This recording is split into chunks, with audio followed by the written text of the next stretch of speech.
Viewers, let's watch this video. Let's watch it and we will see how we talk about it. Hey bro. Hey. Wanyemerera tukaganiraho gatoya. Nagira ngo nkubaze ese niki kiranga umuntu uri mu rukundo?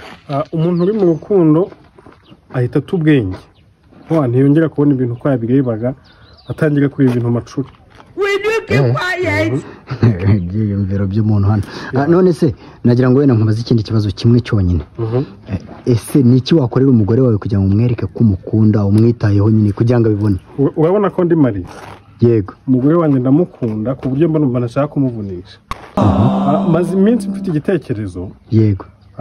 Nshaka ko tuzana umukozi noneho umukozi nkamutera inda. Aho kugira ngo umugore wanjye muvunishe atwitabira ibintu byo gutwita amabona bigoye. Numva nshaka kuzatera inda umukozi kugira ngo umukozi adutwitire n'umwana. Uvuga ngo umukunda ku rwego udashobora kwemera yuko avunika twite. Ya niko kuri rwose. Ngiye umugore wanjye ntabwo namubabaza. Abandi mutubwire muri comment.